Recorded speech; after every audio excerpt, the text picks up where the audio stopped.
ماشاءاللہ یہ تھے حضرت مولانا قاری حبیب الرحمن صاحب۔ اب میں نعت رسول مقبول صلی اللہ علیہ وسلم کے لیے دعوت دوں گا کلیم اللہ کو، جو ہمارے اس جامع کے طالب علم ہیں، کہ وہ سرکار دو عالم صلی اللہ علیہ وسلم کی خدمت اقدس میں ہدیہ نعت پیش فرمائیں۔ آگے چل رہے ہیں، تھوڑا آگے چلیں، میں تھوڑا کون سا کام سر بل کے آ جا، پھر ادھر ہی ٹھیک ہے، نہیں آگے لے جو ادھر سے نہیں اسٹیج پہ رکھ دیتے۔ السلام علیکم ورحمۃ اللہ مائک نہیں رکھے ان کے ساتھ، بڑی چھوٹا کر کے آقا آقا آقا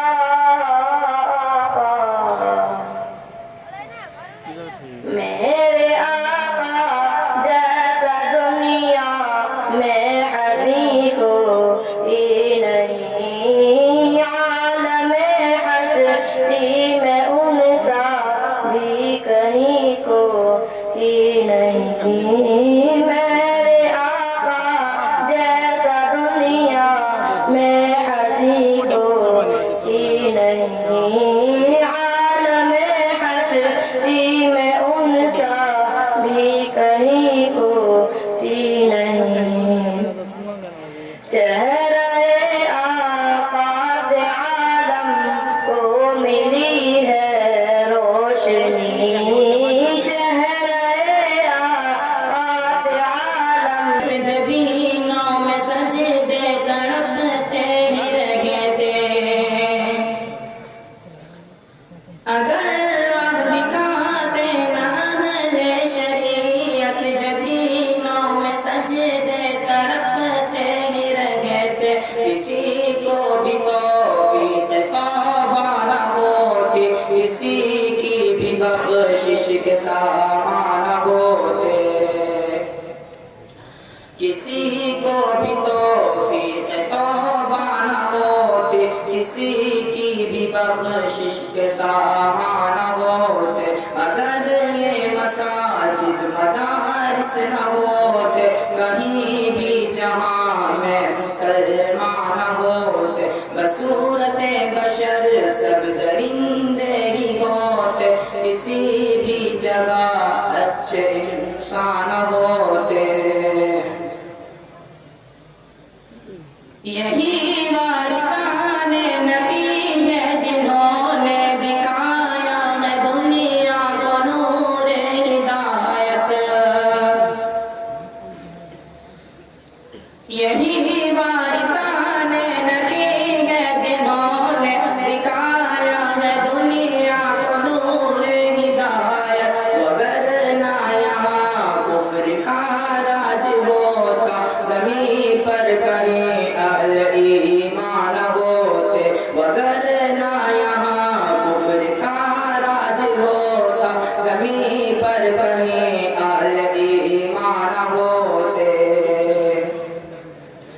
اگر یہ مساجد مدارس نہ ہوتے، کہیں بھی جہاں میں مسلمان نہ ہوتے، بصورت بشر سب درندے ہی ہوتے، کسی بھی جگہ اچھے انسان ہوتے،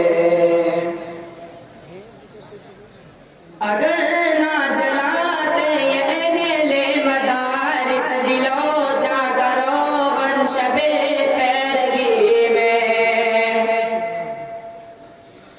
اگر نہ جلاتے یہ گلے مدارس دلو جا کرو شب پیرگی میں، رہے زندگی کے مشکل مراحل کبھی ابن آدم پہ آسان ہوتے، رہے زندگی کے مشکل مراحل کبھی ابن آدم پہ آسان ہوتے، اگر یہ مساجد مدارس نہ ہوتے، کہیں بھی جہاں میں مسلمان ہوتے، رسول بشر سب درندے ہی ہوتے کسی بھی جگہ اچھے انسان ہوتے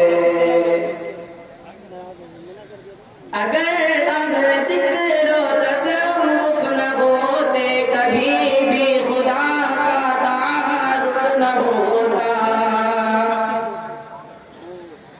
اگر اہل ذکر و تصوف نہ ہوتے کبھی بھی خدا کا تعارف نہ ہوتا تو حسن اثر کے نہ اسرار کھلتے کہیں اہل دل اہل عرفان نہ ہوتے کہیں اہل دل اہل عرفان نہ ہوتے اگر یہ مساجد مدارس نہ ہوتے کہیں بھی جہاں میں مسلمان نہ ہوتے بصورت بشر سب درندے ہی ہوتے کسی بھی جگہ اچھے انسان ہوتے اگر یہ مساجد مدارس نہ ہوتے کہیں بھی جہاں میں مسلمان نہ ہوتے بصورت بشر سب درندے ہی ہوتے کسی بھی جگہ اچھے انسان ہوتے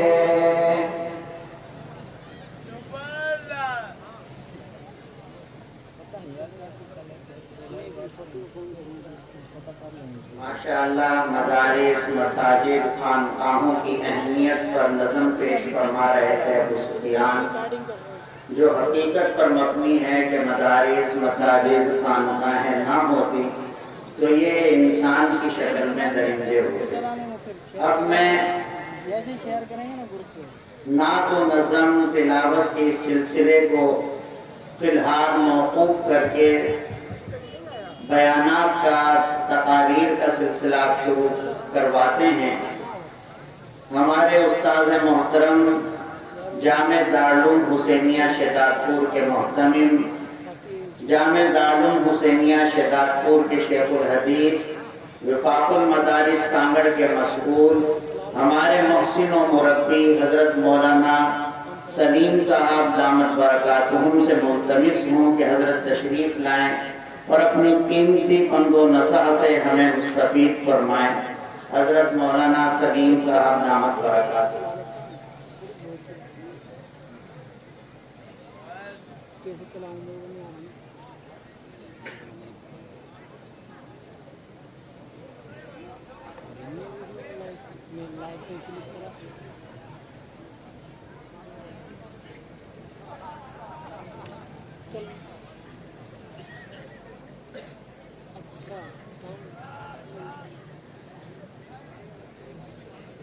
استاد محترم حضرت مولانا محمد سلیم صاحب دامت برکاتہم انشاءاللہ آپ حضرات کے سامنے جلوہ افروز ہو رہے ہیں اور حضرت انشاءاللہ بڑی قیمتی پند و نصح فرمائیں گے تمام حضرات دل کے کانوں سے سنیں عمل کی نیت سے سنیں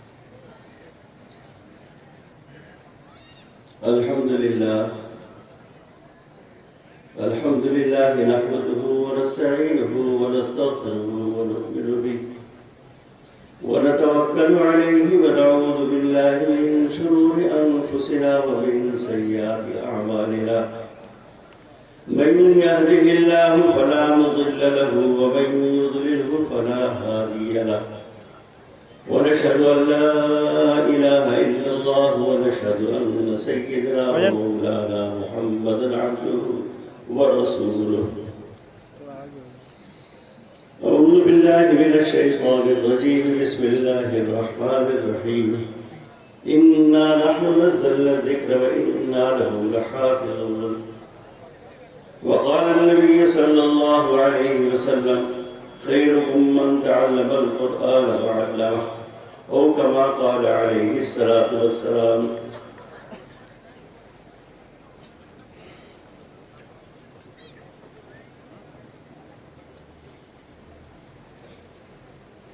انتہائی قابل احترام معزز حاضرین اور عزیز طلباء،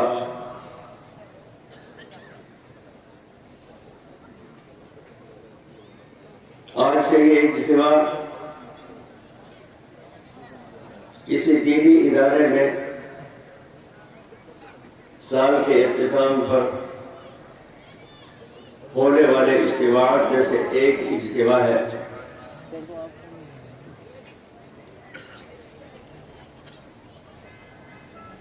مدارس کیا کر رہے ہیں اور مدارس کے لیے کیا کہا جا رہا ہے اور کیا پروپیگنڈا کیا جاتا ہے، تو فیصلہ کرنے سے پہلے دونوں چیزوں کو سننا، دونوں فریقوں کو سننا، فیصلہ کرنے والے کے لیے ضروری۔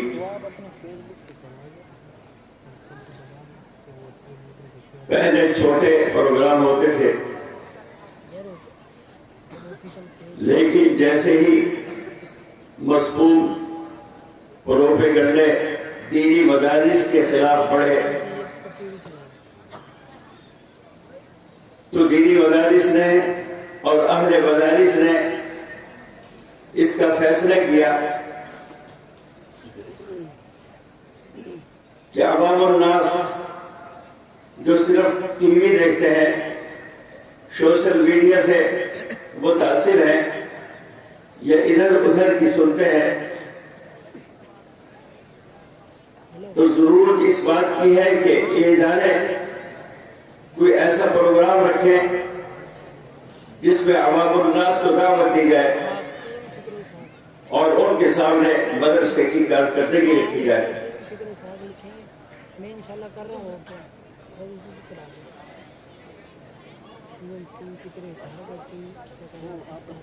کہا تو یہ جاتا ہے کہ مدارس میں دہشت گردی سکھائی جاتی ہے، کہا یہ جاتا ہے کہ مدرسے میں مانگنا اور کھانا سکھایا جاتا ہے، کہا یہ جاتا ہے کہ مدرسے میں تو صرف امام بنایا جاتا ہے۔ اگرچہ امام بنانا یہ کوئی چھوٹا اعزاز نہیں، یہ اعزاز تو ایسا اعزاز ہے کہ جناب نبی کریم صلی اللہ علیہ وسلم کے مصلی پر امامت کے لیے کھڑا ہونا، یہ تو عظیم اعزاز ہے، لیکن اس کو حقارت کے ساتھ پیش کیا جاتا ہے۔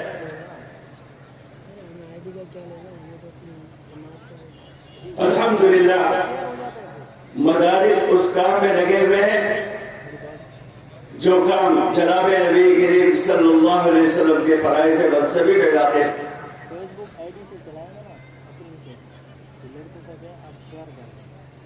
نبی کریم صلی اللہ علیہ وسلم کے فرائض منصبی ذکر کیے گئے، یتلو علیہم آیاتہ، کہ آپ قرآن پاک کی آیتوں کی تعلیم دیتے ہیں، قرآن پاک کے نظم کو سکھاتے ہیں، اس لیے کہ سیکھے بغیر قرآن پاک کی تلاوت نہیں کی جا سکتی۔ خود جناب نبی کریم صلی اللہ علیہ وسلم کو اللہ تعالیٰ نے قرآن پاک کے پڑھنے کی ترتیب بتائی اور طریقہ بتلایا، اور پھر جناب نبی کریم صلی اللہ علیہ وسلم نے اپنے پہلے شاگردوں کو، اس مقدس جماعت کو جن کو صحابہ کہا جاتا ہے، ان کو قرآن پاک پڑھنا سکھایا۔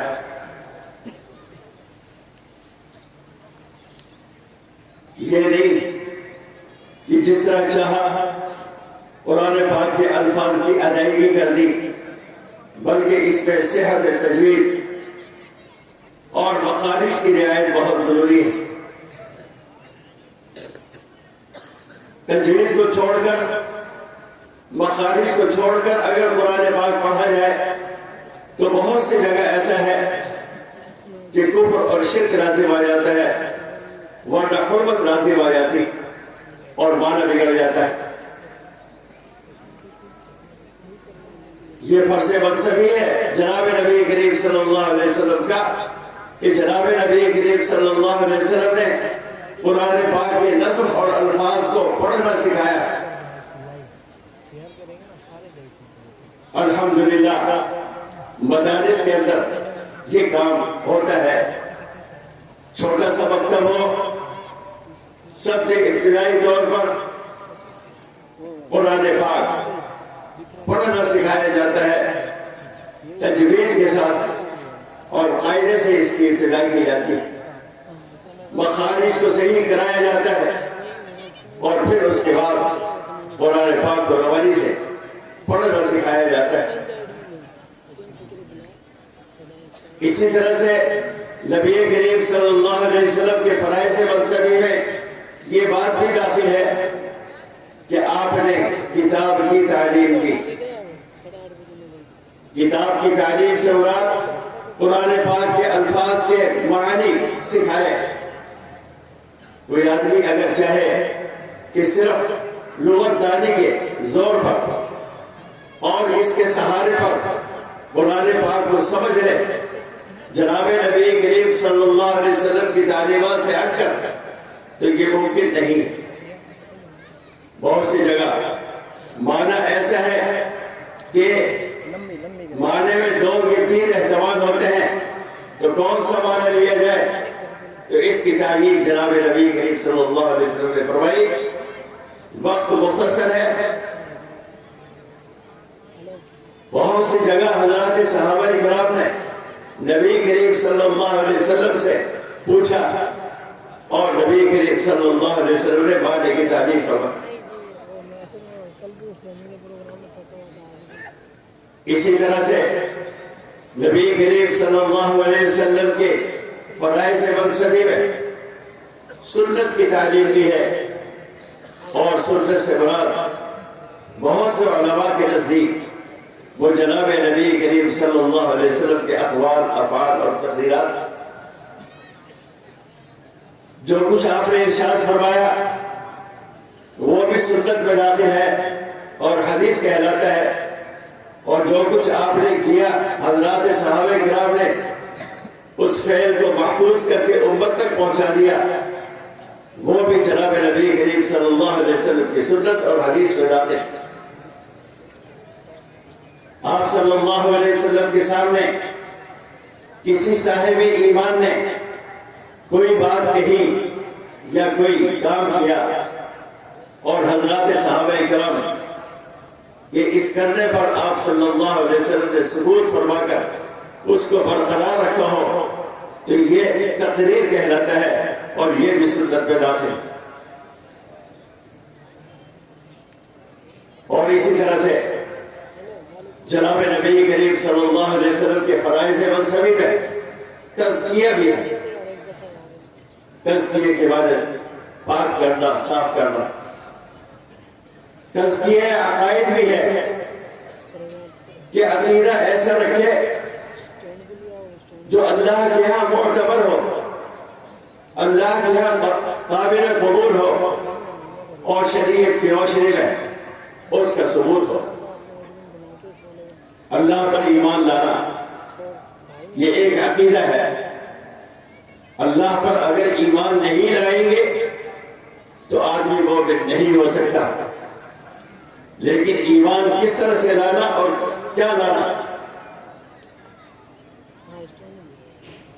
یہ تفصیل کے ساتھ بیان کیا گیا ہے کہ اللہ کی ذات کا بھی انکار نہ کرے، اللہ تعالیٰ کی صفات میں بھی کسی کو شریک نہ کرے، اور اللہ تعالیٰ کی صفات کو بھی یقین کے ساتھ ایک آدمی تصدیق کرنے والا. اسی طرح سے اخلاق کا تزکیہ ہے. جھوٹ کی جگہ جناب نبی کریم صلی اللہ علیہ وسلم نے صدق کی تعلیم دی. بد تہذیبی، بد کرداری کے مقابلے میں جناب نبی کریم صلی اللہ علیہ وسلم نے عفت کی تعلیم دی. اور اسی طرح سے دوسرے ظاہر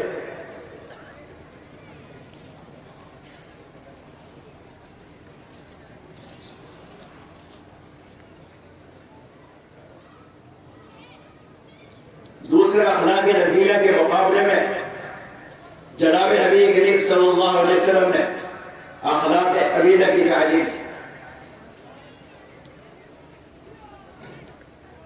جناب نبی کریم صلی اللہ علیہ وسلم نے جو دین حضرات صحابہ کے واسطے سے امت تک پہنچا دیا ہے، اس دین پر اگر ہم قائم رہیں گے تو کامیابی اور نجات پانے والے ہوں گے۔ اس سے ہٹ کر اگر ادھر ادھر ہو جائیں گے تو ظاہر بات ہے وہ گمراہی کا راستہ ہے۔ اور یہ اللہ تعالیٰ نے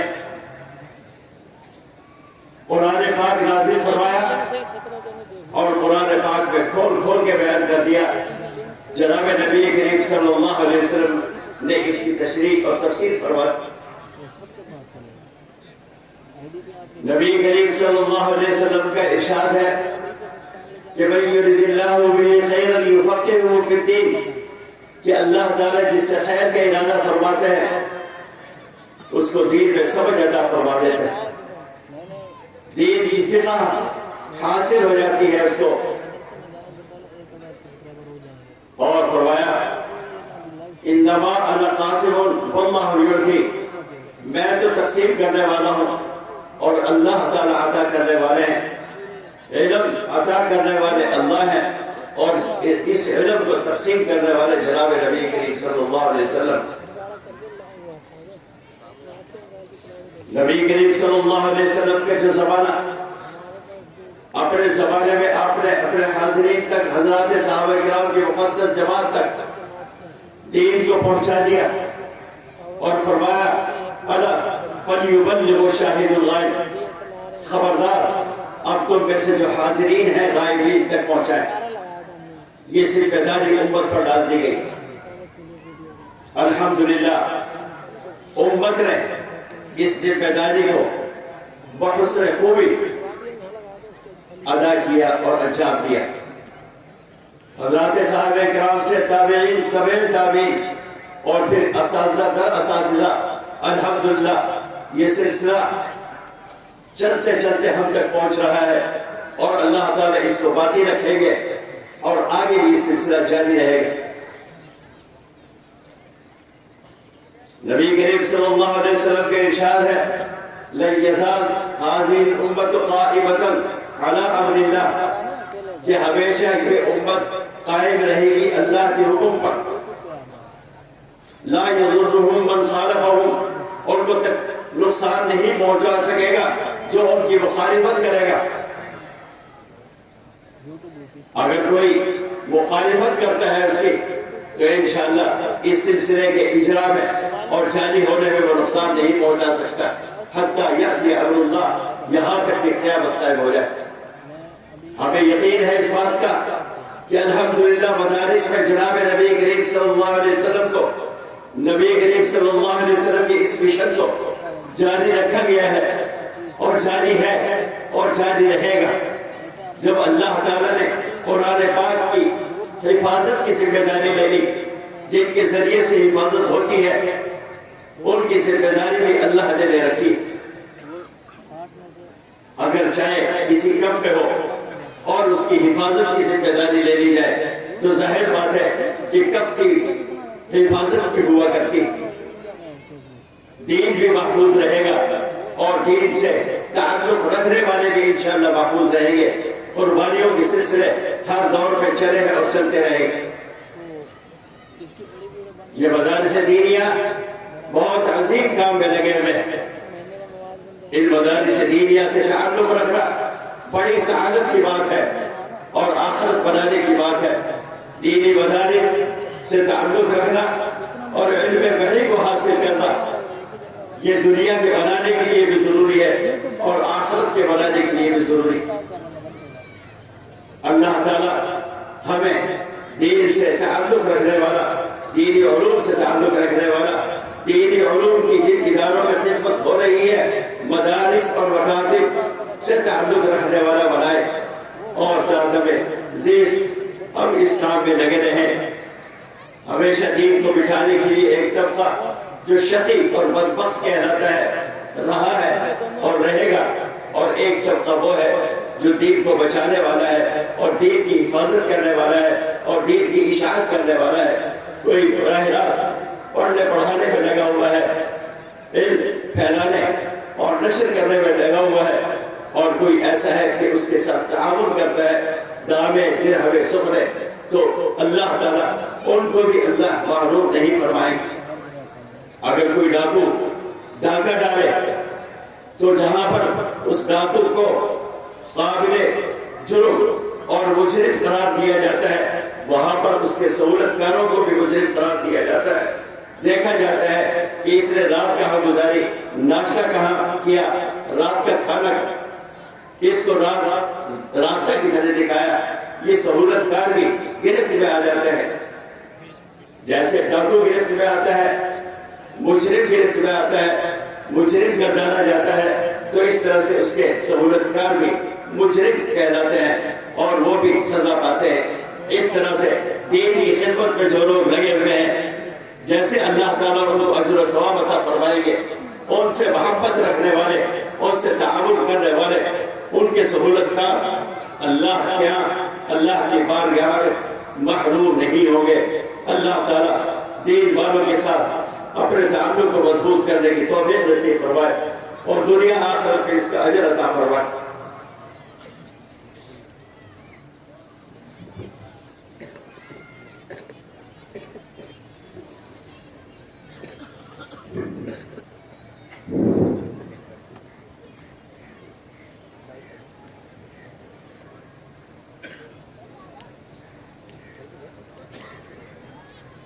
باہر جو حضرات ہیں جامعہ کی عمارت کے احاطے میں یا پنڈال سے باہر، میری ان سے مؤدبانہ درخواست ہے کہ وہ اندر پنڈال میں تشریف لائیں. جامعہ کی عمارت کے اندر اور پنڈال کے آس پاس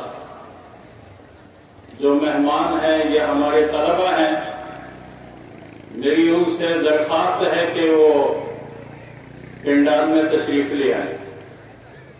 جہاں تک میری آواز جا رہی ہے، سب سے میری درخواست ہے کہ جس مقصد کے لیے انہوں نے اپنے گھر بار چھوڑا، علماء کرام کے مہمان حضرات کے بیانات کے لیے استفادے کی نیت سے وہ تشریف لائے ہیں، وہ اس پروقار پرفضا ماحول میں اس پنڈال میں تشریف لے آئے.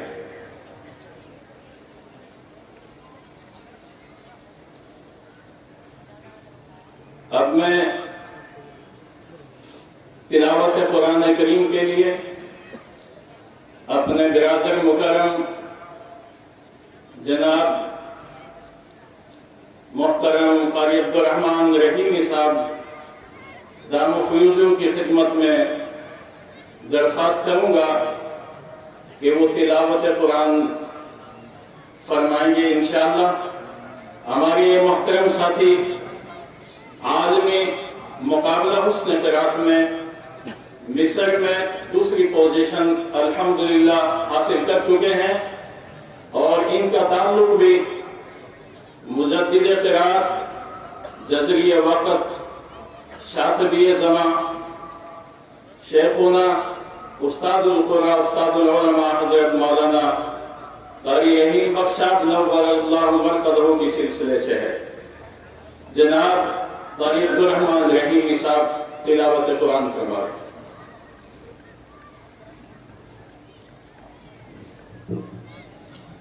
اسٹیج پر موجود حضرات علماء کرام، حضرات مشائخ، میرے سامنے بیٹھے ہوئے عزیز طلباء، شہداء گرد و نواح، دور دراز سے تشریف لائے ہوئے مومنین اہل سنت والجماعت، السلام علیکم ورحمۃ اللہ وبرکاتہ. چھوٹی سی بات پر میں ہمارے شیخ حضرت مولانا قاری رحیم بخش پانی پتی رحیم اللہ کے بارے میں بہت سارے احباب یہ سمجھتے تھے، یہ سمجھتے ہیں کہ ہمارے شیخ صرف حفظ و قرات کے مدرس تھے، حافظ قاری تھے. تو ایک تو یہ ہے کہ ان کے ساتھ لاحق حضرت قاری عبدالرشید صاحب دامت برکاتہ العالیہ نے حضرت مولانا کا لگایا ہے، بہت ضروری ہے. اور دوسری بات یہ ہے کہ ہمارے شہر دارالعلوم دیوبند کے بڑے مایا ناز فضلاء میں سے تھے، فاضل دیوبند بھی تھے، صرف حافظ قاری نہیں تھے. اور حضرت فرمایا کرتے تھے اپنے دور میں کسی کتاب کو پڑھاتے ہوئے فرماتے میرے بیٹے یہ کتاب میں نے 50 سال پہلے پڑھی تھی، اور فرمایا پڑھائی نہیں، لیکن 50 سالوں میں بھی اس کتاب کی ساری عبارت یہ ہاتھوں کے نشانات سے زیادہ واضح ہے میرے سامنے.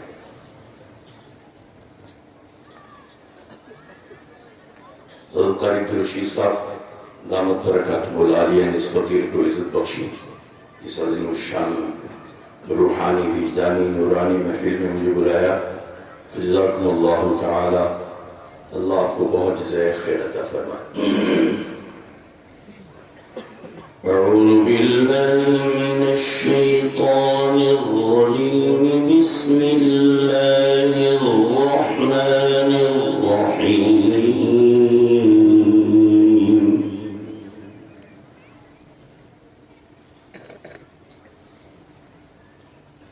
تبارك الذي جعل في السماء بروجا وجعل فيها سراجا وقمرا منيرا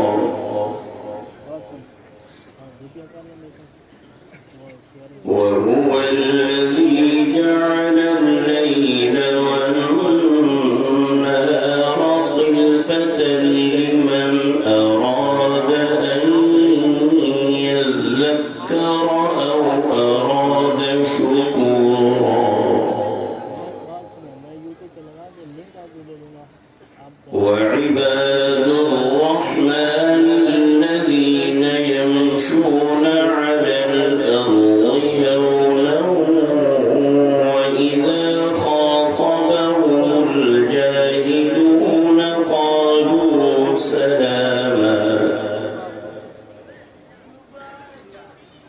والذين يبيتون لربهم سجدا وقياما. والذين يقولون ربنا اصرف عنا عذاب جهنم إن عذابها كان غراما إنها ساءت مستقرا ومقاما.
الحسنات وكان الله غفورا رحيما ومن تاب وعمل صالحا فإنه يتوب إلى الله متابا والذين لا يشهدون الزور وإذا مروا باللغو مروا كراما والذين إذا ذكروا بآيات ربهم لم يخروا عليها صما وعميانا والذين يقولون ربنا هب لنا من أزواجنا وذرياتنا قرة أعين واجعلنا للمتقين إماما صدق الله ربنا وخالقنا العظيم.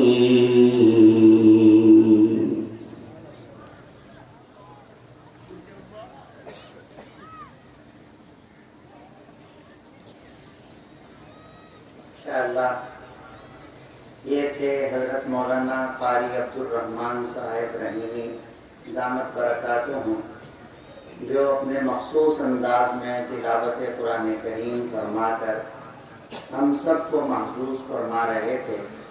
اور اب میں دعوت خطاب دیتا ہوں عالمی مجلس تحفظ ختم نبوت کے مرکزی رہنما حضرت مولانا قاضی احسان احمد صاحب کو کہ تشریف لائیں اور اپنے خطاب سے ہم سب کو مستفید فرمائیں۔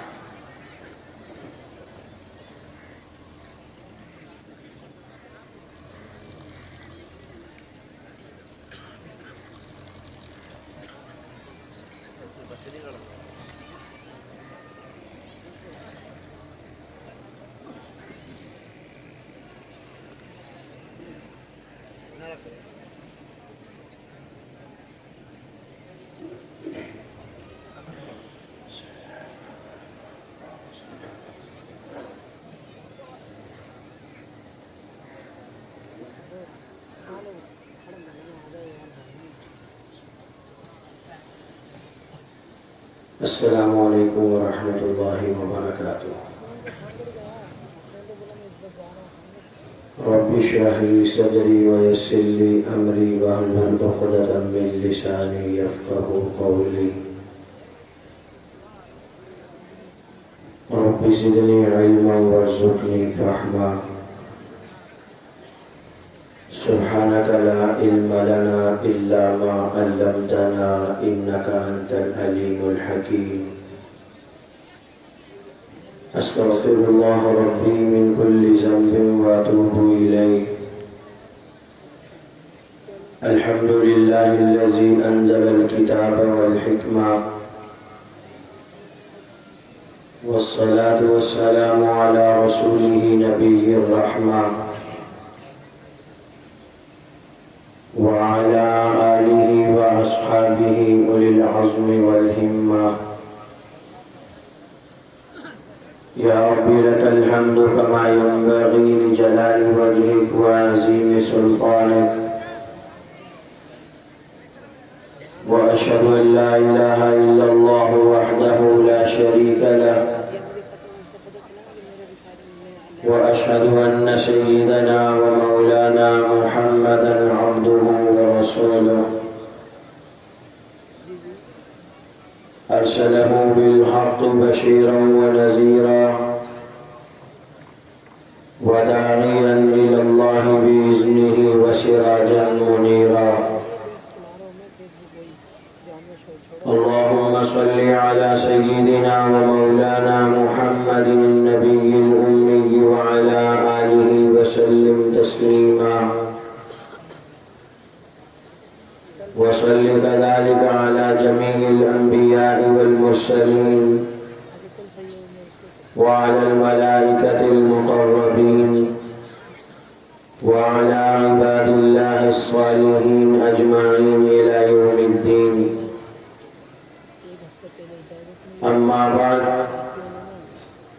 فأعوذ بالله من الشيطان الرجيم. بسم الله الرحمن الرحيم. يا أيها الذين آمنوا من يرتد منكم عن دينه فسوف يأتي الله بقوم يحبهم ويحبونه أذلة على المؤمنين أعزة على الكافرين يجاهدون في سبيل الله ولا يخافون لومة لائم. ذلك فضل الله يؤتيه من يشاء والله واسع عليم. وقال تعالى: إنما المؤمنون الذين آمنوا بالله ورسوله ثم لم يرتابوا وجاهدوا بأموالهم وأنفسهم في سبيل الله أولئك هم الصادقون. قال رسول الله صلى الله عليه وسلم: فضلت على الأنبياء بست، أعطيت جوامع الكلم ونصرت بالرعب وأهلت لي الغنائم وجعلت لي الأرض طهورا ومسجدا وأرسلت إلى الخلق كافة وختم بي النبيون، أو كما قال عليه الصلاة والسلام. صدق الله العظيم وصدق رسوله النبي الكريم، ونحن على ذلك لمن الشاهدين والشاكرين، والحمد لله رب العالمين. صدر مجلس گرامی قدر لائق ست تکریم حضرات علماء کرام، سامعین محترم، بزرگان ملت، برادران عزیز، ایک مرتبہ پھر حق جل وعلا مجدہ کی طرف سے ہمیں یہ سعادت نصیب ہو رہی ہے کہ ہم اپنی جامعہ دارالعلوم حسینیہ کی سالانہ تقریب اختتام بخاری شریف میں شریک ہو رہے ہیں۔ میں بہت ہی زیادہ دل کی گہرائیوں سے شکر گزار ہوں استاد العلماء شیخ الحدیث حضرت مولانا سلیم احمد صاحب دام اللہ فیضہم کا، اور اس کے ساتھ ساتھ مخدوم العلماء استاد القراء حضرت مولانا قاری عبدالرشید صاحب دام اللہ فیضہم کا، کہ انہوں نے اپنی جماعت عالمی مجلس تحفظ ختم نبوت کے ساتھ محبت کا اظہار کرتے ہوئے اس عظیم ترین تاج کی نزاکت کو سمجھتے ہوئے اس عظیم الشان اجتماع میں تحفظ ختم نبوت کے عنوان سے معنون ایک بیان کا اہتمام کیا۔ مجھ جیسے ناکارہ کو حکم ہوا مشائخ کی طرف سے، تو میں اپنے دوستوں کی طرف سے ترجمانی کرنے کے لیے آپ کے سامنے پیش خدمت ہوں۔ قرآن مجید فرقان حمید کے 2 مقامات میں سے میں نے آپ حضرات کے سامنے کچھ حصہ تلاوت کیا۔ نبی آخر الزمان، امام الانبیاء خاتم النبیین محمد الرسول اللہ صلی اللہ علیہ وسلم کے فرامین مقدسہ میں سے ایک حدیث طیبہ تلاوت کی۔ انشاءاللہ الرحمن میں اور آپ اپنے اکابرین کے سامنے اس عظیم الشان پروگرام میں تجدید عہد کریں گے۔ جس طرح ہمارے اکابر نے اپنی موجودگی میں اپنے شاگردوں کو، اپنے کارکنوں کو عوام الناس کے سامنے پیش کر کے اپنی کارکردگی، اپنی جد و جہد کو پیش کیا، مجھے آج کے اس اجتماع کا منظر دیکھ کر تقریباً 60-70 سال پرانی بات یاد آئی۔ علامہ سید محمد انور شاہ صاحب کشمیری رحمت اللہ علیہ جیسے محدث کبیر، امیر شریعت سید عطا اللہ شاہ صاحب بخاری رحمت اللہ علیہ رحمت واسعہ جیسے خطیب، حضرت مولانا حبیب الرحمن لدھیانوی جیسے رئیس الاحرار اسٹیج پر تشریف فرما ہے۔ ایک صاحب مائک پر اپنے خیالات کا اظہار کر رہے تھے۔ مولانا حبیب الرحمن لدھیانوی آئے، آج میرے آپ کے سامنے جامعہ دارالعلوم حسینیہ نے ایک عظیم الشان جلسے کا اہتمام کیا۔ سال بھر کی کارکردگی آپ کے سامنے پیش کی۔ آپ نے جامعہ پر اعتماد کرتے ہوئے اپنا مال لگایا، اپنی سوچ اور فکر کو جامعہ کے لیے مرکوز کیا۔ جامعہ نے آپ کے اعتماد پر پورا سال جو محنت کی، اس کا ثمر ناظرہ قرآن کریم پڑھنے والے طلبہ کی صورت میں، اس کا ثمرہ حفظ قرآن کریم کرنے والے طلبہ کی صورت میں، درس نظامی کی تکمیل کرنے والے علماء کرام کی صورت میں، تخصص کے شعبہ جات میں اسپیشلائزیشن کرنے والے علماء کرام کی صورت میں، اپنے سال بھر کی کمائی آپ کے سامنے رکھی۔ اس منظر کو دیکھ کر وہ منظر مجھے یاد آیا جس میں مولانا حبیب الرحمن لدھیانوی مائک پر آئے اور ایک صاحب تقریر کر رہے تھے۔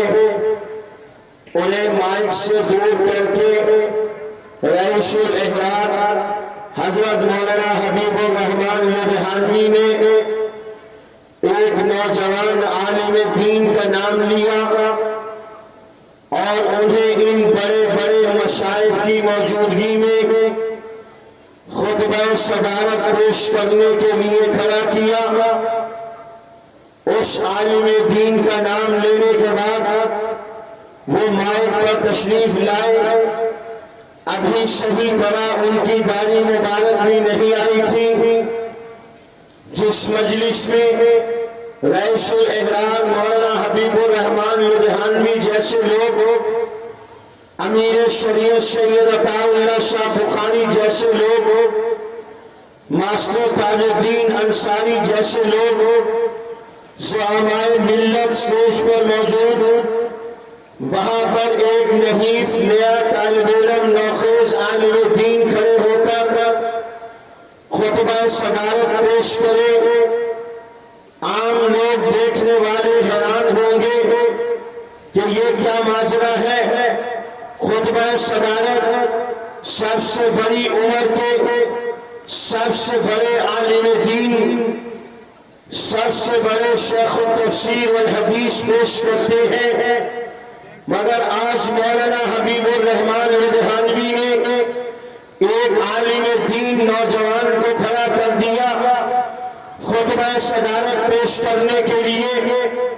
چنانچہ وہ آئے اور انہوں نے خطبہ صدارت پیش کیا اور الحمدللہ بڑی آب و تاب کے ساتھ، بڑی جرأت اور شجاعت کے ساتھ، شیر کی گنگھرش کے ساتھ خطبہ صدارت پیش کرنے میں کامیاب ہوئے۔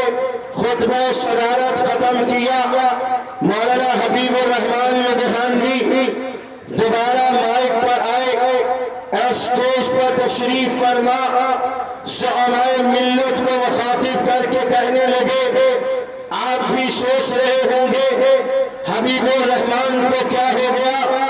اتنے بڑے بڑے مشائخ اسلام کو چھوڑ کر ایک نوجوان کو خطبہ صدارت پیش کرنے کے لیے اتنے بڑے ٹھاٹھے مارتے انسانوں کے سمندر کے سامنے کھڑا کر دیا۔ یہ بات حبیب الرحمان بھی جانتا ہے کہ خطبہ صدارت پیش کرنے کے اہل ان بزرگوں میں سے کون کون سے ہیں، جسے چاہوں وہ خطبہ صدارت پیش کرنے پر اعلیٰ درجے پر فائز ہو سکتا ہے، مگر حبیب الرحمان نے اپنے ان اکابرین کی موجودگی میں دوست اور دشمن کو ایک پیغام دیا ہے۔ اس نوجوان عالم دین کے خطبہ صدارت پیش کروانے سے کہ آؤ دیکھو امیر شریعت سید اللہ شاہ بخاری نے کیا محنت کی ہے، حبیب الرحمان لدھیانوی نے کیا محنت کی ہے، ماسٹر تاج الدین انصاری نے کیا محنت کی ہے، علامہ انور شاہ کشمیری نے دارالعلوم کی مسند حدیث پر بیٹھ کر کیا محنت کی ہے۔ حبیب الرحمان لدھیانوی دوست اور دشمن کو یہ پیغام دینا چاہتا ہے کہ ہم جا رہے ہیں ہمارے بعد ملک ملت کی باغ دور سنبھالنے کے لیے، ہمارے بعد اللہ کے قرآن کی تعلیم دینے کے لیے، نبی کی حدیث کی تشریح کرنے کے لیے، غلامی پیغمبر کا حق ادا کرنے کے لیے یہ نوجوان قیادت آ رہی ہے۔ چاہیے تاریخ کی کتابیں اٹھائیے، جس وقت مولانا حبیب الرحمان لدھیانوی نے اس نوجوان عالم دین کو خطبہ صدارت پیش کرنے کے لیے کھڑا کیا تھا، چشمہ فلک آج اس کو خطیب پاکستان حضرت مولانا قاضی احسان احمد شجاعتی کے نام سے جانتی ہے۔ انشاءاللہ الرحمن مولانا سلیم صاحب بھی، قاری عبدالرشید صاحب بھی آنے والے لوگوں کو یہ پیغام دے رہے ہیں کہ انشاءاللہ دارالعلوم حسینیہ تمہارے سامنے ہر سال سینکڑوں حفاظ، سینکڑوں عالم، سینکڑوں قاری تیار کر کے تمہارے دین، تمہارے ملت، تمہارے مذہب پر پہرا دینے کے لیے تیار کر رہا ہے۔ ہمارے جانے کے بعد انشاءاللہ یہ گلشن محمدی یہی سے سبز و شاداب رہے گا انشاءاللہ۔ یہ تو تھی دارالعلوم حسینیہ سے متعلق بات۔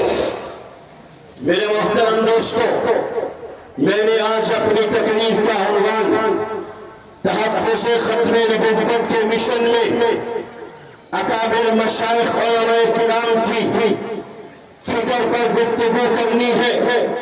وقت انتہائی مختصر ہے، میں بغیر تمہید کے اپنی بات کو حاجی امداد اللہ مہاجر مکی قدس اللہ سرہ سے شروع کرتا ہے، جو اہل حق علماء دیوبند کے سرخیل تھے۔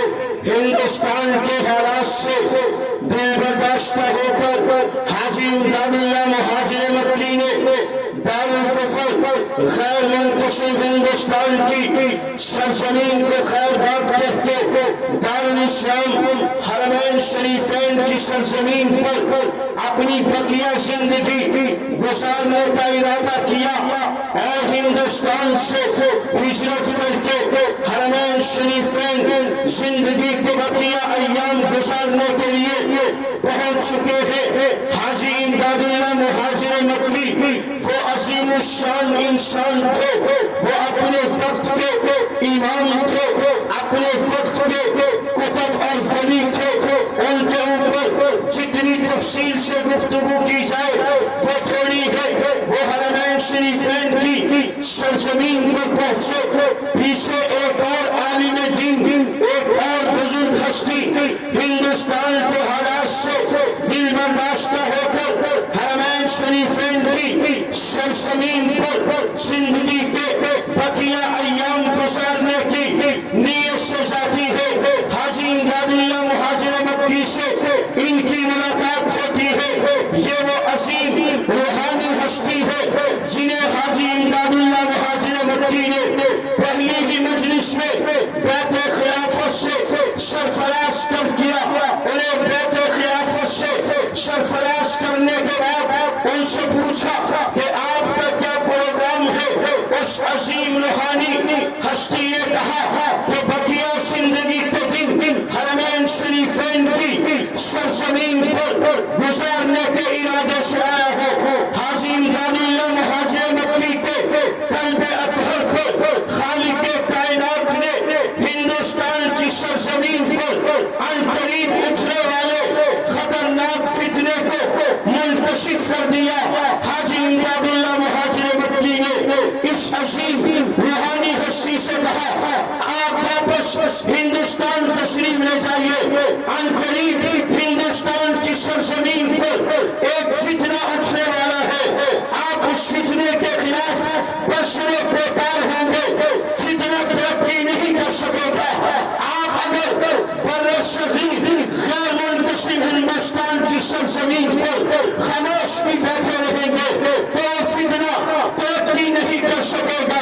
توجہ کیجیے، ان فضلائے کرام سے، عوام الناس سے، زعماء ملت سے یہاں ایک بات کہنا چاہوں گا۔ حاجی امداد اللہ مہاجر مکی نے اس عظیم روحانی ہستی سے کہا آپ واپس ہندوستان چلے جائیے، آپ کی ضرورت ہندوستان کی سرزمین پر ہے، ہندوستان کی سرزمین پر ایک فتنہ اٹھنے والا ہے، آپ اس فتنے کے خلاف وہاں خاموش بھی بیٹھے رہیں گے تو فتنہ ترقی نہیں کر سکے گا۔ توجہ کیجیے، ایک ہے حاجی امداد اللہ مہاجر مکی کا حکم، ایک ہے اس عظیم روحانی شخصیت کی خواہش۔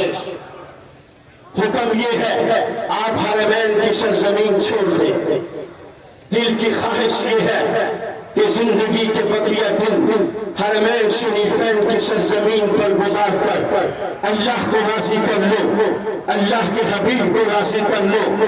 یہ سرزمین کتنی مقدس ہے، آج سے 60-70 سال پہلے کی بات ہے، فیصلہ آباد کے ایک عالم دین وہ روزہ اطہر پر پیش ہوئے، بارگاہ رسالت مقام میں درود و سلام کا نذرانہ پیش کیا۔ یہ وہ وقت تھا 6 مہینے لگ جاتے تھے، آدمی حج کرنے کے لیے جاتا، 6 مہینے کے بعد حج کر کے واپس لوٹتا، اپنے کھانے پینے کا سامان لے کر جاتا، اپنی ضروریات زندگی ساتھ لے کر جاتا۔ عرب کی زمین میں سونا نہیں اگلا تھا، تیل کی فراوانیاں نہیں تھی، یہ غربے اور کمکمے نہیں تھے، یہ بہاریں نہیں تھی، یہ رانائیاں نہیں تھی، دھوپ کے افلاس کے سائے تھے، دور دور تک زندگی کا نشان نظر نہیں آتا تھا۔ اس دور میں فیصلہ آباد کے عالم دین حرمین شریفین گئے، روزہ اطہر پر پیش ہوئے، درود و سلام پیش کیا، درود و سلام کے بعد روزہ اطہر کے قریب ہی بیٹھ گئے، اپنی چادر بچھائی، اپنا روٹی کا ڈبہ کھولا، کھانا شروع کیا۔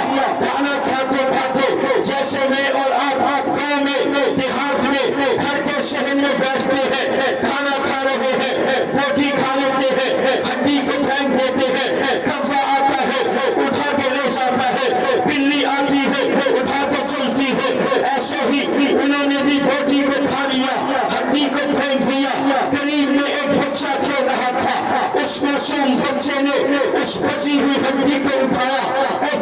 شروع کر دیا۔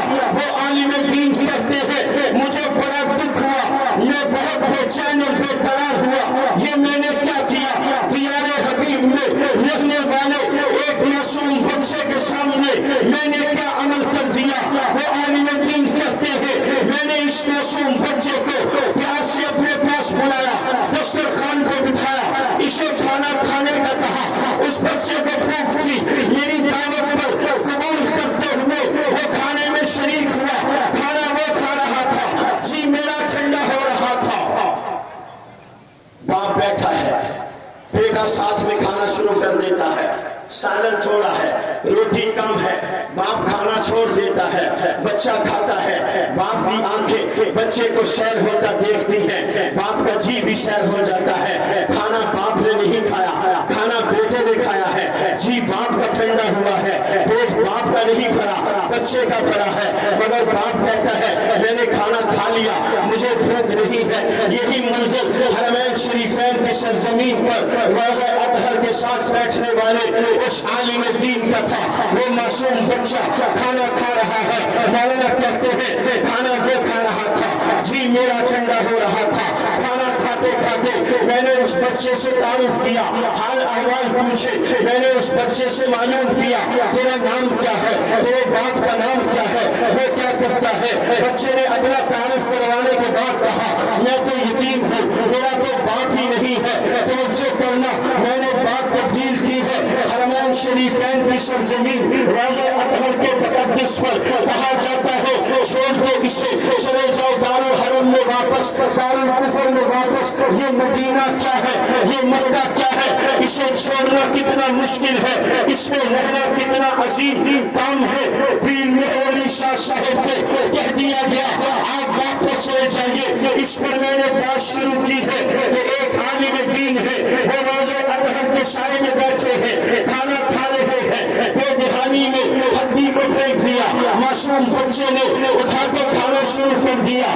بات یہاں پر پہنچی تھی کہ تم کون ہو، تمہارا نام کیا ہے، تمہارے باپ کا نام کیا ہے؟ وہ بچہ اپنا تعارف پیش کرنے کے بعد کہتا ہے میں تو یتیم ہوں، میرا تو باپ نہیں ہے۔ مفتی صاحب کہتے ہیں مجھے بڑا دکھ ہوا، مجھے بڑا رنج ہوا، میں نے اس کے زخموں پہ نمک چھڑک دیا ہے۔ مفتی صاحب کہنے لگے بچے تم میرے ساتھ پاکستان چل، پاکستان بڑا اچھا ملک ہے، میں تجھے وہاں لے جاؤں گا، لکھاؤں گا، پڑھاؤں گا، تو بڑا ہو جائے گا، میں تیری شادی کروں گا، تو میرا بیٹا بن جا، میں تجھے اپنا بیٹا بنا کے پاکستان لے جاتا ہے۔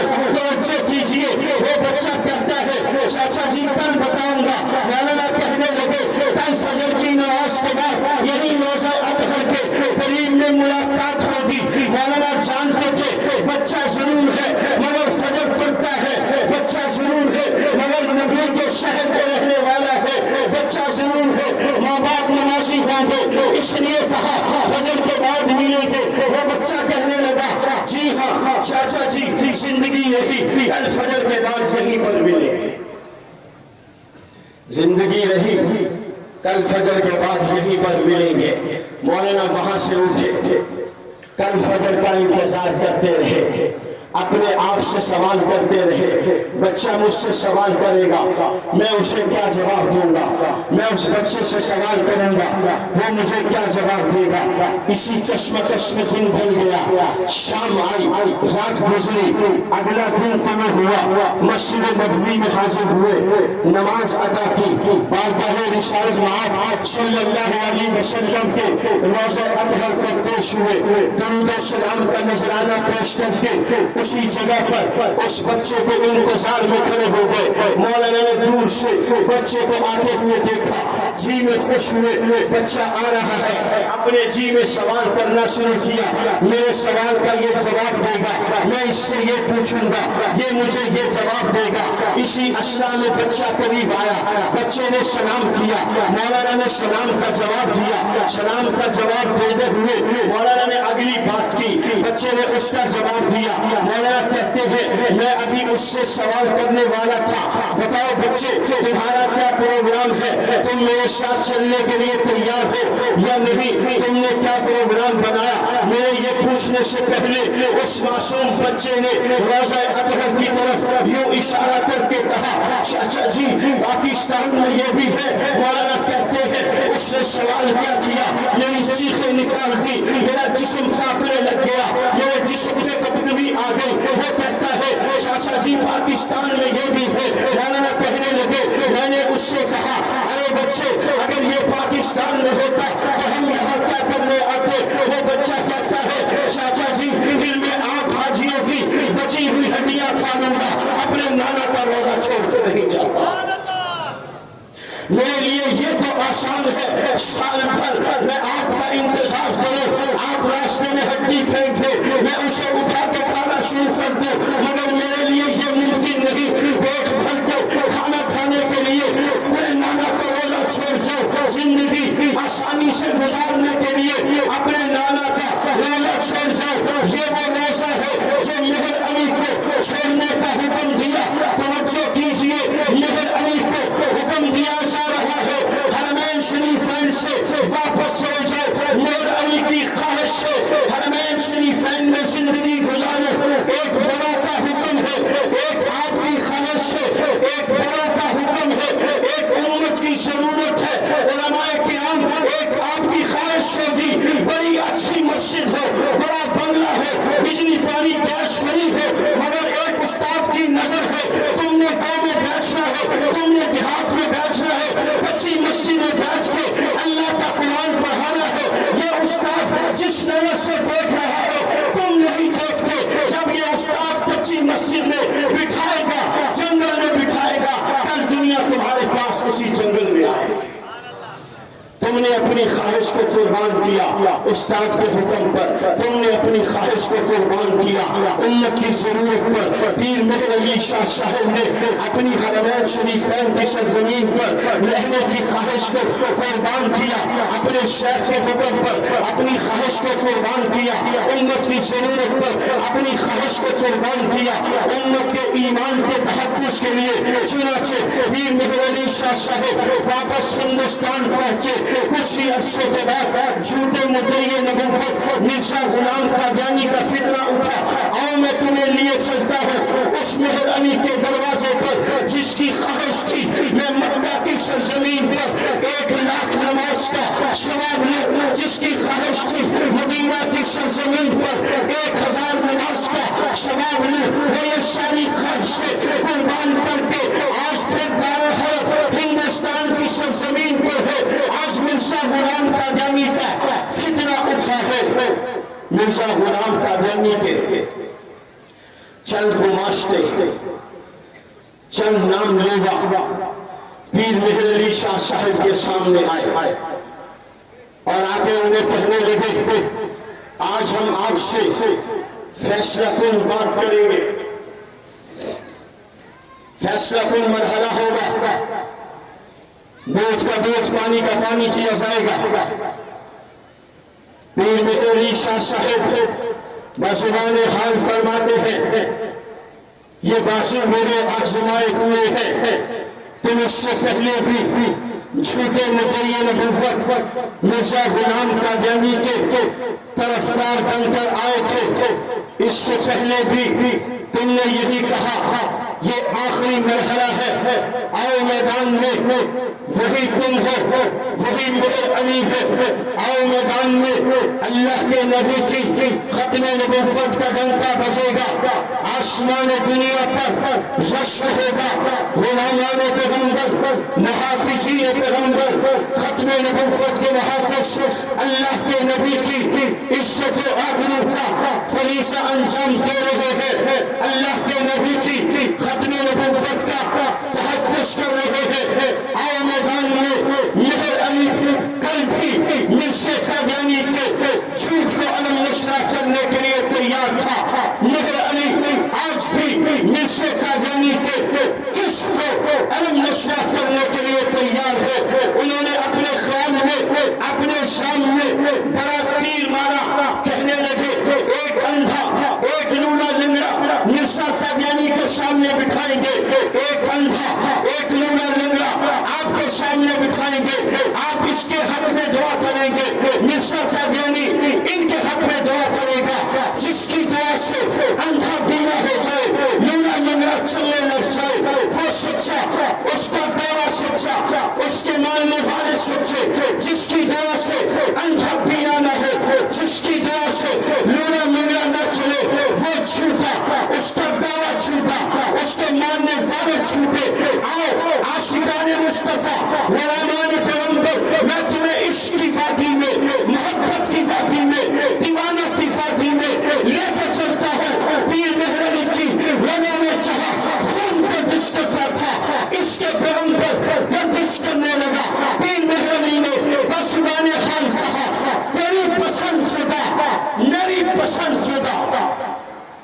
میری پسند شدہ، میری پسند شدہ، تجھے پسند خودی، مجھے پسند خدا، عام میدان میں تجھے ایک عاشق پیغمبر اپنے نبی کی غلامی کا جلوہ دکھائے گا۔ تم یہ کہتے ہو اس اندھے اور لولے لنگڑے کے حق میں مہربانی دعا کرے، ان کے حق میں مرزا قادیانی دعا کرے، جس کی دعا سے اندھا بینا ہو جائے، لولا لنگڑا چلنے لگ جائے، وہ سچا مہربانی کہنے میں تھے اس اندھے کو ہٹاؤ، اس لولے لنگڑے کو ہٹاؤ، اس کی جگہ پر مردے لا کے رکھو۔ مہربانی رب کی رحمت کی تیری پر ہاتھ رکھتے نبی کے عشق و محبت کا جام پی کے اس مردے کا حکم کرے گا، ختم نبوت کے صدقے یہ مردہ اٹھ کے کھڑا ہو جائے گا۔ میرے محترم دوستو، داستان عشق و وفا ان عشاق محمد کی بڑی طویل ہے۔ من المؤمنین رجال صدقوا ما عاهدوا الله علیہ فمنهم من قضى نحبه ومنهم من ينتظر۔ میرے آپ کے بڑے اپنے حصے کا کام کر کے چلے گئے، اب میری آپ کی باری ہے۔ فتنوں کے اختلاطن میں ایمان کا چراغ لے کر دیوانہ وار عشاق کی طرح، مستانوں کی طرح زندگی کی پرواہ کیے بغیر آسائشوں کو قربان کر کے، راحتوں کو قربان کر کے اس نبی آخر الزمان کی عزت و آبرو کے لیے، اس نبی آخر الزمان کی ختم نبوت کے تحفظ کے لیے مجھے آپ کو اپنی زندگی کی ساری خواہشات کی قربانی دینی ہے۔ خدا کی قسم آج میں آپ اپنی خواہشات کی قربانی دے کر اللہ اور اللہ کے رسول کو اپنے قلب و جگر میں بٹھا لیں گے، پھر میں تمہیں انعام دیتا ہوں۔ میرا کمال عشق میں اتنا ہے اے جگر، کاش کہ آپ کو سمجھ میں آ جائے، میرا کمال اللہ اور اللہ کے رسول کے عشق میں اتنا ہے اے جگر۔ قاری عبدالرشید صاحب، مولانا سلیم صاحب، ان کے اساتذہ، میرے آپ کے اکابر آج میرے آپ کے دل و دماغ کی تختی پر زندہ اور جاوید ہے۔ اس کی ایک وجہ ہے اور وہ وجہ یہ ہے ان کا کمال، میرا کمال عشق میں اتنا ہے اے جگر، میں نے اپنے قلب و جگر میں اللہ کا عشق بٹھایا، نبی کا عشق بٹھایا، نبی کی غلامی بٹھائی، نبی کی چوکیداری بٹھائی، نبی پر میں نے جان قربان کی، نبی پر میں نے مال قربان کیا، نبی پر آل اولاد قربان کی۔ یہ میرا عشق ہے، اس لیے کہتا ہوں میرا کمال عشق میں اتنا ہے اے جگر، وہ مجھ پہ چھا گئے، میں زمانے پہ چھا گیا۔ آؤ اس شعر کو تنہائی میں بیٹھ کے سوچنا، آج سیدنا ابو بکر صدیق، عمر فاروق، عثمان غنی، علی المرتضیٰ، 1.25 لاکھ سے زائد اصحاب پیغمبر کی جماعت مسلمان کے دل و دماغ پر راج کرتی ہے۔ وجہ یہ ہے 1.25 لاکھ سے زائد اصحاب پیغمبر کے دل و دماغ پہ اللہ اور اللہ کے رسول کا راج تھا۔ میرا کمال عشق میں اتنا ہے اے جگر، وہ مجھ پہ چھا گئے، میں زمانے پہ چھا گیا۔ یہی صدا ہے آپ کی جماعت عالمی مجلس تحفظ ختم نبوت کی کہ اپنے لیے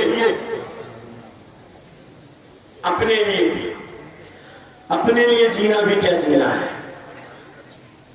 اپنے لیے جینا بھی کیا جینا ہے۔ اس بادل، اس بارش کی طرح برسو، غور سے سننا جملہ، اپنے لیے جینا بھی کیا جینا ہے۔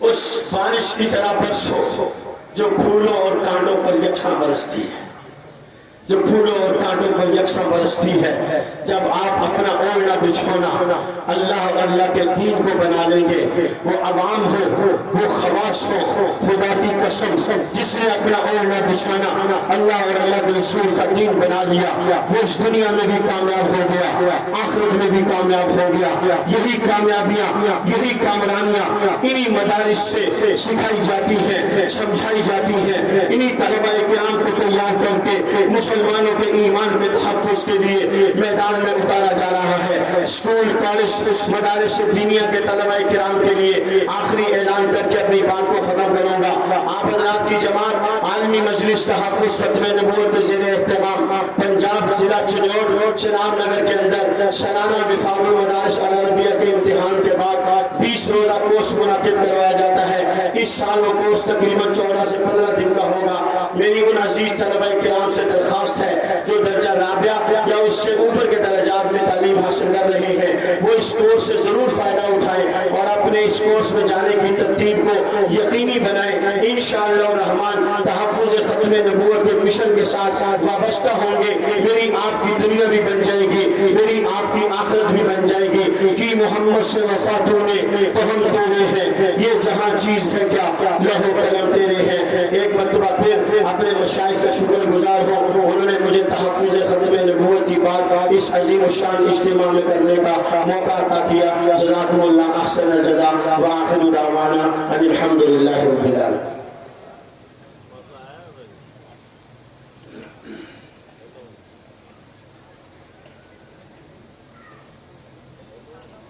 یہ تھے ہمارے محسن، ہمارے محترم مولانا قاضی احسان احمد صاحب کراچی، جو عالمی مجلس تحفظ ختم نبوت پر ایک ان کا مشن ہے، ایک درد دل ہے، ایک ان کی تڑپ ہے۔ اکابرین نے ان کو یہ مشن دیا، الحمدللہ اللہ ان کی عمر میں زندگی میں برکت عطا فرمائے۔ یہ اس لائن پر الحمدللہ بڑی ثابت قدمی سے قوم کی رہنمائی بھی فرما رہے ہیں، اور جو ختم نبوت پر ڈاکہ ڈالنے کے لیے کوششیں کہیں سے بھی ہو رہی ہیں، خفیہ انداز سے سامنے آ کر ان کے تدارک کے لیے بھی الحمدللہ یہ سد راہ بنے ہوئے ہیں۔ اللہ ان کی عمر میں برکت عطا فرمائے۔ اس کے بعد میں پھر آپ حضرات سے درخواست کروں گا جو ادھر ادھر باہر مجمع ہے وہ پنڈال میں تشریف لیا ہے، جو ہمارے ساتھی ہیں جن کی ڈیوٹی خدمت پر نہیں ہے، میری ان سے بھی درخواست ہے کہ چاہے جامعہ کی عمارت میں ہو یہ باہر وہ گھوم رہے ہوں، وہ پنڈال میں تشریف رکھیں۔ الحمدللہ اللہ رب العزت نے اس اجتماع کی برکت سے، اس مبارک پروقار اجتماع کی برکت سے ٹھنڈی ہوا بھی چلا دی ہے، اندر گرمائش نہیں ہے، گرمی نہیں ہے۔ باہر والے ساتھی اندر تشریف لائیں۔ اب میں بلا تاخیر خطیب نوجوان اور بہترین مدرس اور ہمارے قائد وفاق المدارس العربیہ پاکستان کے بننے والے جانشین، میں ان کا نام لے رہا ہوں جو انشاءاللہ آئندہ چل کر، جیسا کہ قاضی احسان صاحب نے فرمایا کہ بڑوں کے جانے کے بعد بڑوں کے خلا پل کرنا جن کی ذمہ داری ہے، میری مراد ہے کہ حضرت مولانا قاری محمد احمد حنیف جالندری سے کہ وہ آئیں اپنے خیالات کا اظہار فرمائیں۔ یہ حضرت کے جانشین بھی ہیں اور جامعہ خیر المدارس کے استاد بھی ہیں۔ اللہ ان کی عمر میں برکت عطا فرمائے، اور جس مشن پر ہمارے قائد نے ان کو لگایا اللہ ان کو پورا اترنے کی اس پر توفیق عطا فرمائے۔ مولانا قاری محمد احمد حنیف جالندری صاحب۔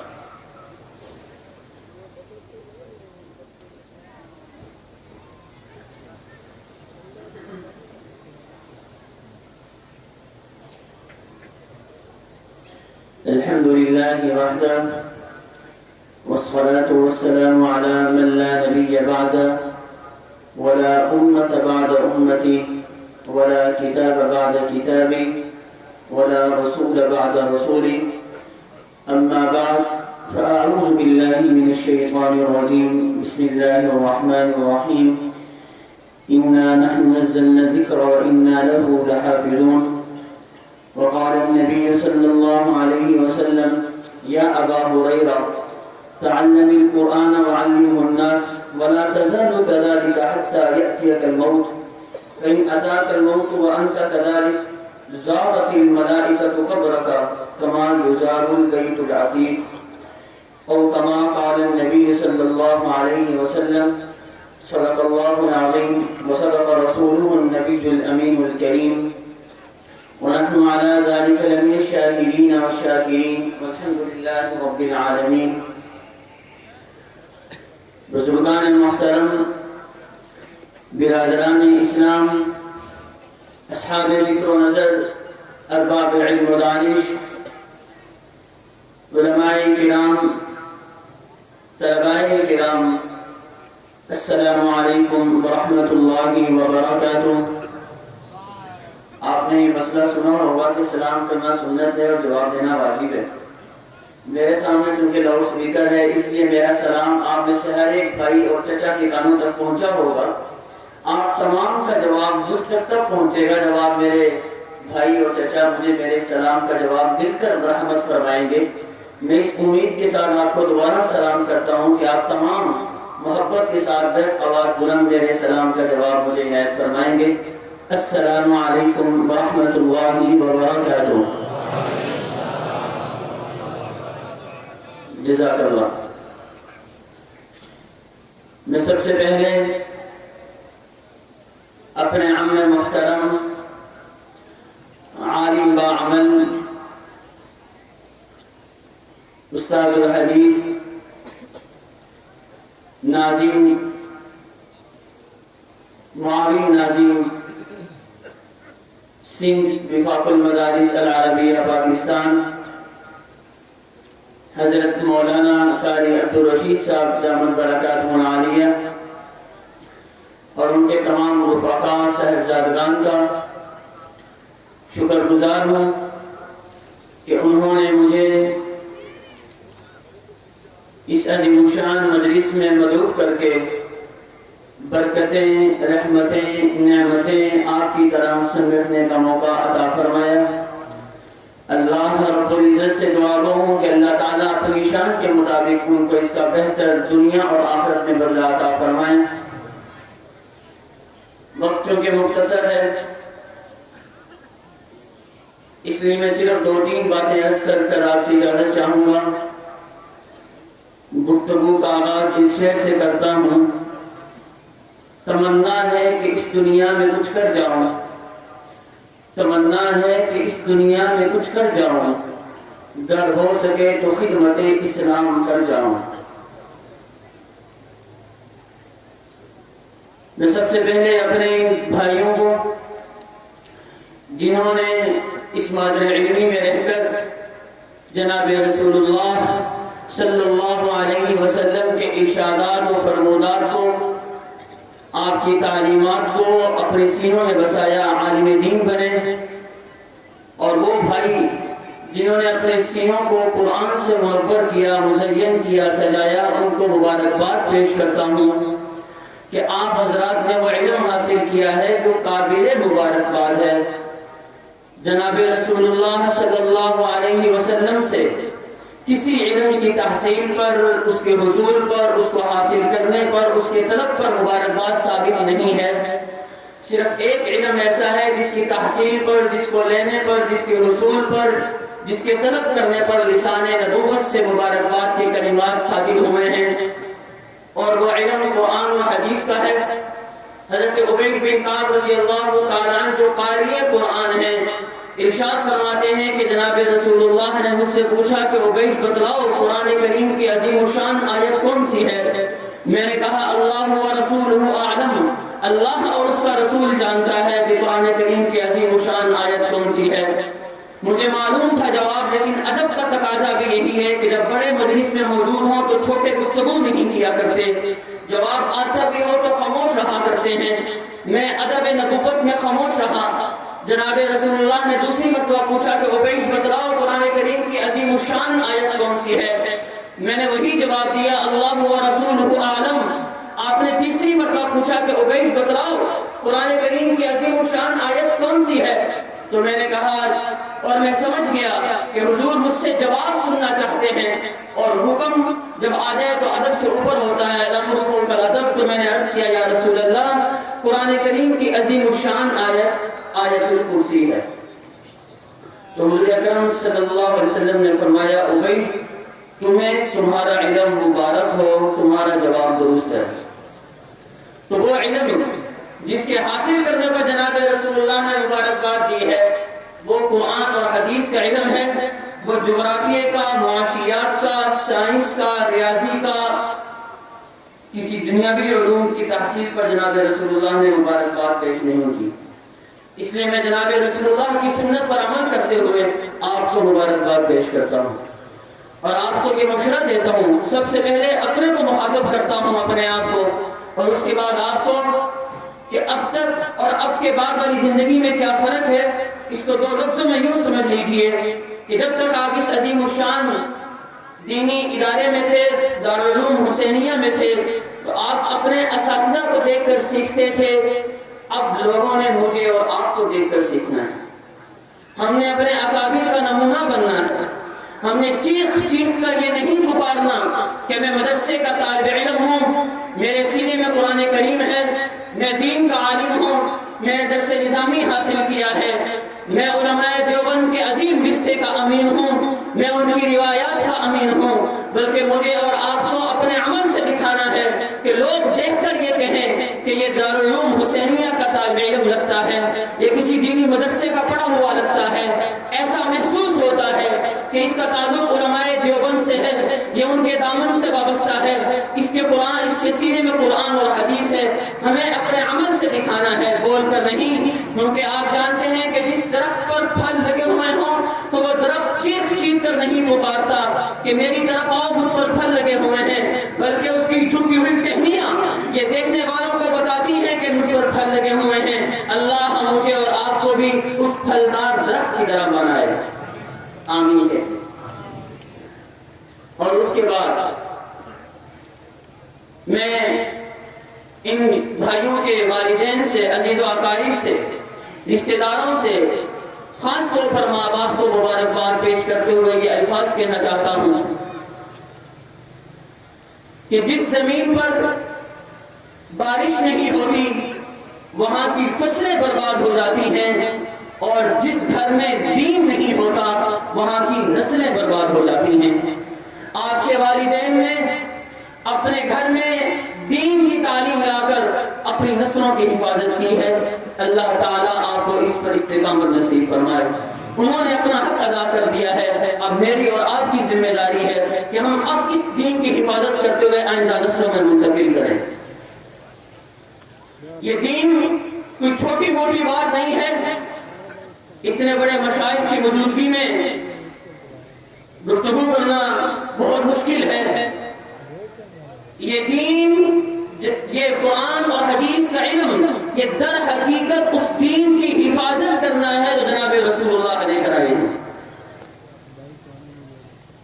حضرت مولانا ادریس کاندھلوی رحمۃ اللہ علیہ نے اور قاضی ثناء اللہ پانی پتی رحمۃ اللہ علیہ نے تفسیر مظہری کے اندر، حضرت مولانا ادریس کاندھلوی رحمۃ اللہ علیہ نے معارف القرآن کے اندر سورہ طٰہٰ کی ان آیات کی تفسیر میں یہ واقعہ لکھا ہے کہ جب اللہ تعالیٰ نے حضرت موسیٰ علیہ السلام کو عصا جیسا معجزہ عطا فرمایا کہ آپ لاٹھی پھینکتے اور وہ اژدہا بن جاتا، کأنہا جان فإذا هي ثعبان فإذا هي حية تسعى، تو فرعون نے جادوگروں کو بلوایا اور کہا کہ موسیٰ بھی جادوگر محسوس ہوتا ہے، معلوم ہوتا ہے، اس کا مقابلہ کرو. چنانچہ فرعون کی اس آواز پر پورے مصر سے 70,000 اور دوسری روایت کے مطابق 72,000 جادوگر آئے.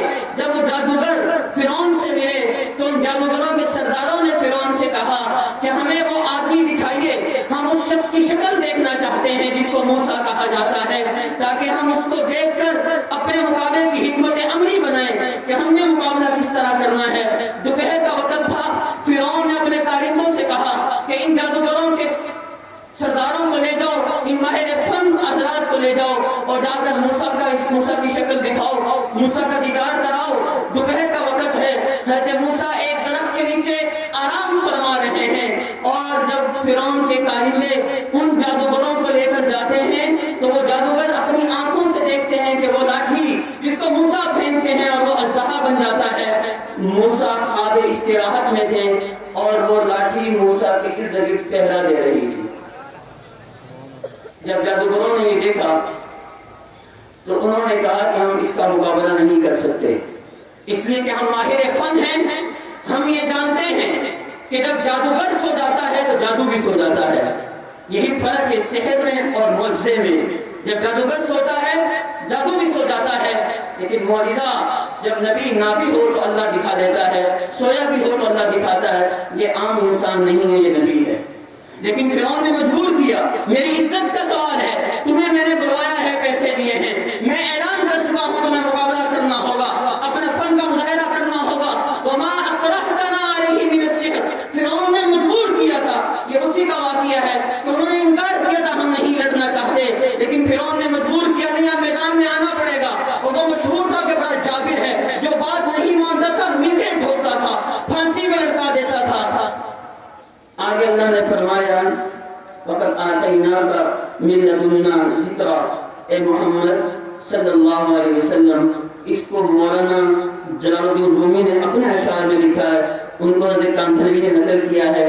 خطاب کر کے فرمایا اے محمد صلی اللہ علیہ وسلم، میں نے موسیٰ کو بطور معجزے کے لاٹھی دی تھی. جب موسیٰ خواب استراحت میں تھے تو وہ لاٹھی ان کی حفاظت کر رہی تھی. میں آپ کو اے محمد صلی اللہ علیہ وسلم بطور معجزے کے قرآن دوں گا.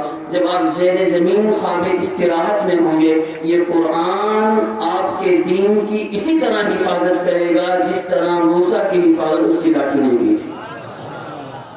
اور ارشاد فرمایا کہ جس طرح موسیٰ کی لاٹھی یہ فرعونیوں کے سانپوں کو نگل گئی تھی، اسی طرح اے محمد صلی اللہ علیہ وسلم یہ قرآن آپ کی امت کے باطل فرقوں کے سانپوں کو نگل لے گا. اللہ نے اس کا آپ کو محافظ بنایا. یہ کوئی چھوٹی موٹی بات نہیں، یہ بہت عظیم الشان بات ہے. وقت چونکہ ختم ہو رہا ہے، ذہن میں اور بھی بہت سی باتیں تھیں، بس یہ آخری بات سنا کر اپنی گفتگو ختم کرتا ہوں. میں اکنامکس پڑھ رہا تھا، معاشیات. میں نے اپنے استاد سے پوچھا من علمک الاقتصادیات، who is your teacher of economics؟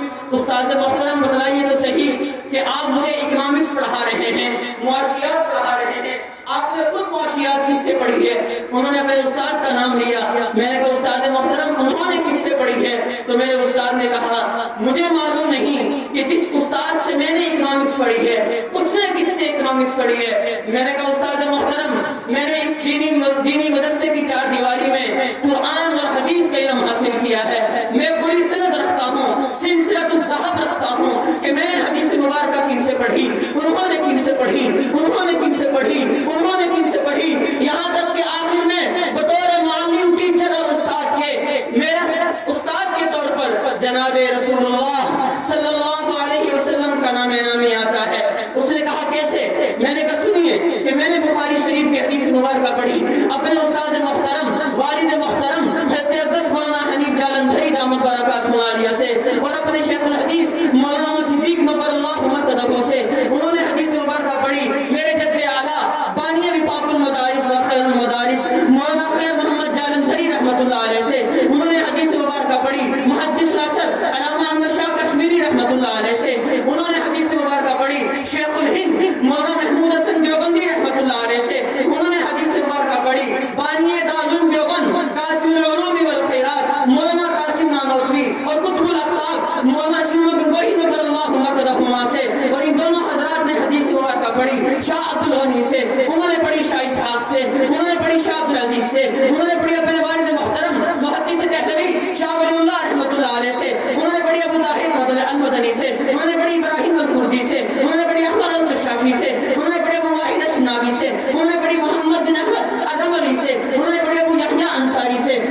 سبحان اللہ تو کہنا اونچے آواز۔ اسی طرح 10 لاکھ کم و بیش احادیث ہیں جو جناب رسول اللہ نے ارشاد فرمائی اور اس امت تک ان عظیم باتوں سے پہنچی ہیں۔ یہ تو ہے حدیث کی سند، مشہور و معروف ہے، شاید آج بھی میرے بھائی پڑھیں گے۔ مبلغ اسلام مولانا طارق جمیل صاحب دام برکات ملا لیا، بلکہ اس سے پہلے قائد جمعیت حضرت مولانا فضل الرحمان صاحب فرمانے لگے، گھر تشریف فرما تھے کہ تم نے قرآن کی شاید اتنی سنائی ہے کہ مجھے بھی یاد ہونے لگی ہے۔ مبلغ اسلام مولانا طارق جمیل صاحب دام برکات ملا لیا کے ساتھ سفر میں تھا، حضرت اگلی سیٹ پر براجمان تھے۔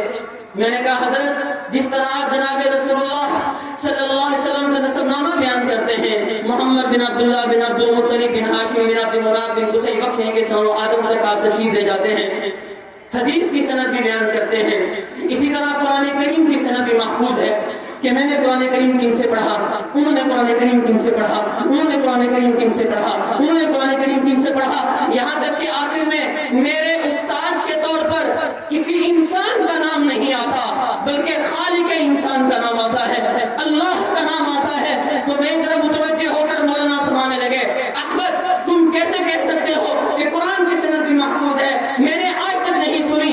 میں نے کہا میں آپ کو سناتا ہوں کہ میں نے قرآن کریم پڑھا اپنے استاد محترم قاری اقبال صاحب دامن برکات ملالیہ سے، انہوں نے قرآن کریم پڑھا قاری عبید اللہ رحیمی سے، اور انہوں نے قرآن کریم پڑھا مجدد القراءات حضرت قاری رحیم بخش پر اللہ مرتضی سے، جن کے عظیم شاگرد حضرت قاری عبدالرشید صاحب بھی ہیں۔ انہوں نے قرآن کریم پڑھا قاری فتح محمد سے، انہوں نے پڑھا قاری محی الاسلام سے، انہوں نے پڑھا عبدالرحمن آما سے، انہوں نے پڑھا کبیر الدین سے، انہوں نے پڑھا امام الدین الامروہی سے، انہوں نے پڑھا قاری قادر بخش سے، انہوں نے پڑھا عبدالمجید الدہلوی سے، انہوں نے پڑھا غلام مصطفیٰ سے، انہوں نے پڑھا غلام محمد الدہلوی سے، انہوں نے پڑھا عبدالغفور سے، انہوں نے پڑھا عبدالخالق المنفع سے، انہوں نے پڑھا شمس الدین آما سے، انہوں نے پڑھا عبدالرحمن سے، انہوں نے پڑھا قاری شہاب احمد السباتی سے، انہوں نے پڑھا قاری شہادہ الجمنی سے، انہوں نے پڑھا نصرت تباوی سے، انہوں نے پڑھا قاضی زکریا انصاری سے، انہوں نے پڑھا برہم الدین القلقلی سے، انہوں نے پڑھا شمس الدین ابو الخیر محمد بن الجزری سے، انہوں نے پڑھا ابو العباس احمد الحنفی الدمشقی سے، انہوں نے پڑھا ابو عبداللہ حسین سے،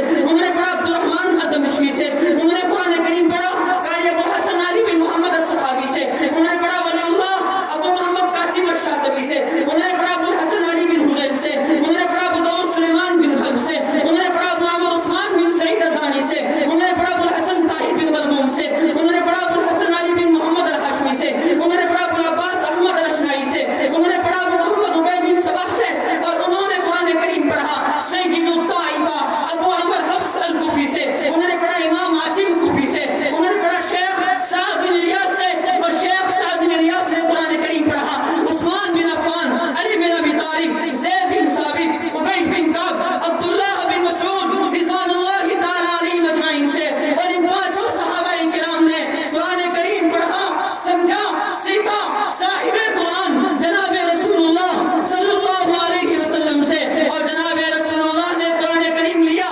سید الملائکہ جبرائیل امین علیہ السلام سے، اور جبرائیل امین نے قرآن لیا رب کائنات خلاق کائنات اللہ رب العزت سے۔